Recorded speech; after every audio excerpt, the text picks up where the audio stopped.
Bible खुदा का कलाम नहीं है। बाइबल खुदा का कलाम नहीं है? जी बिल्कुल, आपने दुरुस्त सुना कि बाइबल खुदा का कलाम नहीं है और बाइबल का कोई भी असल नुस्खा दुनिया में मौजूद नहीं है। बाइबल के मुताबिक यीशु मसीह एक झूठा नबी है और बाइबल की किताब इस्तस्ना के मुताबिक यीशु वाजिबुल कत्ल है। यीशु ने एक पेशीन गोई की थी जो अहदनामा जदीद में है, यूना नबी का निशान, साइन ऑफ द जूना। ये यूना नबी का निशान यीशु की ये जो पेशीन गोई है ये झूठी साबित होती है। अब तुरात के मुताबिक जो झूठा है वो झूठा नबी है, उसकी निशानी ये बताई गई है कि अगर वो कोई बात कहे और उसके कहे के मुआफिक वो पूरा नहीं होता वो झूठा नबी है और वो कत्ल किया जाए। यस्सु के जो मोजज़ात अहदनामा जदीद में यस्सु के जो मोजज़ात बयान किए गए हैं ये मनगढ़ंत और झूठे मोजज़ात हैं, ये किसी ने बाद में घड़े हैं और ये मुबालगा आराई है, मुबालगा आमेज़ी है, इनका हकीकत से कोई ताल्लुक़ नहीं है। जी जनाब, ये कौन कह रहा है? ये जनाब बशारत मुग़ल साहब कह रहे हैं। बशारत मुग़ल एक मसीही स्कॉलर है, उसका ये कहना है। आप हैरान हुए ना? हाँ, अब वो लोगों को ये धोखा देता है कि वो पहले मुसलमान था तो अब मसीही हुआ। ये उसका झूठ है भाई। हमने इसे चैलेंज किया हुआ है कि वो बताए, अपने ननियाल का अता पता बताए। नहीं बताएगा। पता है क्यों? इस वजह से नहीं बताएगा कि वो उसकी जो वालदा थी वो एक मसीही खतून थी, मसीही लड़की थी। वो अपने दिल के हाथों मजबूर होके अपने आशना के साथ घर से फरार हो गई और उससे ये बशारत मुग़ल जो है वो पैदा हुआ। फिर वो तलाक हो गई तो वो मसीही लड़की अपने इस बेटे को लेके वापस चली गई। तो ये फिर से जनाब ये 7-8 साल का बच्चा था, फिर से जनाब इसको बपतिस्मा दिया गया, ये सलीब पहनते थे। ये है इनकी कहानी। बहरहाल ये कहानी फिर कभी सही आज हम आपके सामने पेश करते हैं। जनाब जब इन्होंने एक ड्रामा रचाया था ना कि मैं और मेरी बीवी मसीही हैं और हमने इस्लाम कबूल किया है और मुसलमानों की पनाह में थे, उस वक़्त ये बाइबल के बारे क्या कहते थे, ये यीशु के बारे में क्या कहते थे और इनके अकायद व नज़रियात क्या थे। आइए इस वीडियो में देखिए। आप ये मुकम्मल वीडियो देखिएगा, 8 मिनट की वीडियो है बशारत मुग़ल साहब की, बड़ा मज़ा आने वाला है आपको। जो जनाब मसीह ने मुकर्रर किया वो ये था कि मैं 3 दिन 3 रात कब्र में रहूँगा, जैसे यूना नबी 3 दिन 3 रात मछली के पेट में रहा था। मसरूब होकर इतवार की सुबह को अगर ज़िंदा हुआ है तो 3 दिन और 3 रातें पूरी नहीं बनती। इसलिए हमारा ये मौक़िफ़ है कि जनाब मसीह की ये पेशन गोई जो है, जो उनके नाम से मंसूब की जाती है, ये आज तक पूरी नहीं हुई और ना ही जनाब मसीह की जानब झूठ मंसूब किया गया है। रूल कुदस ने इल्हाम करने में भी गलती नहीं की है, लेकिन आने वाले वक्त में किसी ने इबारत में ज़ोर पैदा करने के लिए जनाब मसीह की तरफ ये अल्फाज मंसूब किए हैं और ये बड़ी ख़तरनाक बात है। ईमान इकारत होता है इसे, क्योंकि कोई जो गुस्ताख बनकर किसी वजह से नबूवत की गलत बात पेश करेगा तो इस्तस्ना 18 बाब 18 आयत और उसकी 22 आयत में लिखा है कि तो पहचान ये है उस नबी की कि अगर वो खुदा की तरफ से है। बड़े सख्त अल्फाज हैं ये तुरात के, कि पहचान ये है कि जब वो नबी खुदावंद का नाम से कुछ कहे और उसके कहे के मुताबिक कुछ वाक़या या पूरा ना हो तो वो बात खुदावंद की कही हुई नहीं है, बल्कि उस नबी ने वो बात खुद गुस्ताख बनकर कही है। उससे खौफ ना करना। और ऊपर आयत पीछे पढ़ें तो लिखा है कि ऐसा नबी कत्ल किया जाए। ये कितनी ख़तरनाक बात है कि अगर 3 दिन और 3 रात पूरे नहीं हो रहे तो अगर ये कोई दावा किया जाता है तो तुरात के मुताबिक वो वाजिबुल कत्ल है।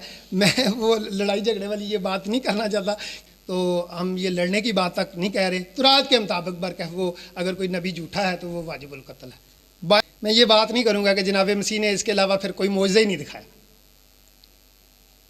क्योंकि और भी हवाले मिलते हैं बाइबल मुक़द्दस में से कि में निशान वो नहीं दिखाएगा, उनका बस यही निशान था एक यूना। जैसे متی 16 باب اس کی 4 آیت، مرکز 8 باب اور اس کی 11 اور 12 آیت، لوکا 11 باب اور 29 اور 30 آیت، جس میں جناب مسیح نے نشان دکھانے سے انکار کیا اور کہا کہ جی صرف یونا کا جو ہے نشان دیا جائے گا۔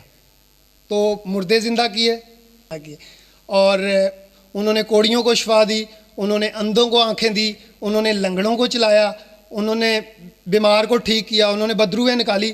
یہ پھر مبالغہ لگتا ہے، کیونکہ اگر ان آیات کو ہم سچا مان لیں بائبل کی، یہ تضاد بھی ہے ایک طرح سے۔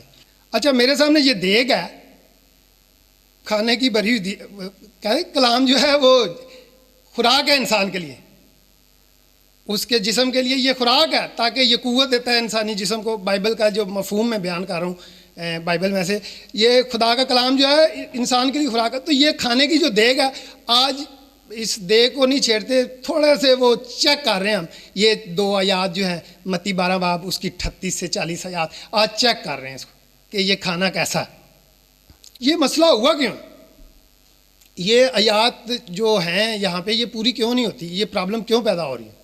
اس کی وجہ یہ ہے، بڑی وجہ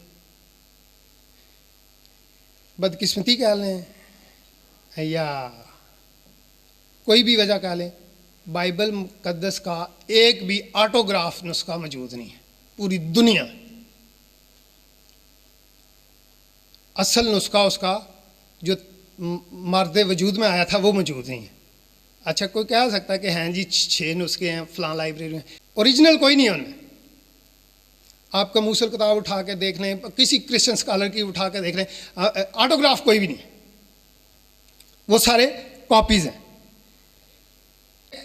زمانے میں، اس زمانے نے بائبل کو شکار کیا، اس زمانے نے، بے رحم زمانے نے بائبل پر فتح حاصل کی ہے۔ کسی مصنف نے یا مترجم، یار میں اچھی بھائی پانی نہیں منگوایا، کسی مصنف نے، میں اب پھر میری بات یاد رکھیں، نہ میں جناب مسیح پہ یہ الزام لگا رہا ہوں، نہ جناب متی پہ، نہ روح القدس پہ، کسی مصنف نے، جو بھی مصنف ہے متی کی انجیل کا، اختلاف کے باوجود، یا جو اس کا ترجمہ کرنے والا تھا، ٹرانسلیٹر تھا، اس نے اس عبارت کو اپنی بات کو اتھینٹک بنانے کے لیے یہ من گڑت اور الہاقی پیشین گوئی منسوب کی ہے جناب مسیح کی جانب۔ اگر جناب مسیح کے یہ الفاظ ہوتے تو ضرور پورے ہوتے، ضرور 3 دن 3 رات وہ قبر میں رہتے، اور وہ، لیکن چونکہ ان کے ہیں نہیں۔ اچھا یہ میں نے کہہ تو دیا کہ جی اتھینٹک بنانے کے لیے اپنی ساری سٹیٹمنٹ کو، اپنی سارے اس متی کی انجیل کے پیسج کو اس نے یہ کوٹیشن دی ہے، تو میرے پاس کوئی ثبوت ہونا چاہیے اس کا، میں نے کہہ دیا ہے۔ تو اچھا بات صرف ایک آیت کی نہیں ہے، اس آیت کی نہیں ہے یا اس پیشن گوئی کی نہیں ہے، ریکارڈ یہ بتاتا ہے کہ پوری کی پوری کتاب بھی رد کی جاتی رہی ہے ہسٹری میں، اور الحاق بھی ہوتا رہا ہے۔ مثلا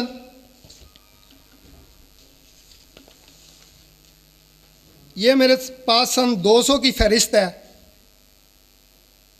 کینن لسٹ جو ہے، آئرینیس جو ہیں وہ چرچ لیڈر، انہوں نے جو بنائی ہے، انہوں نے پطرس کا دوسرا خط، یوحنا کا تیسرا خط، یعقوب کا خط، یہودا کا خط اور عبرانیوں کا خط غیر الہامی سمجھا، اور اسے بائبل کی لسٹ میں سے نکالا کہ یہ جو ہے نئے عہد نامے میں شامل نہیں ہیں، یہ کتابیں غیر الہامی ہیں۔ یہ سن 200 کی بات ہے، ٹھیک ہے جی۔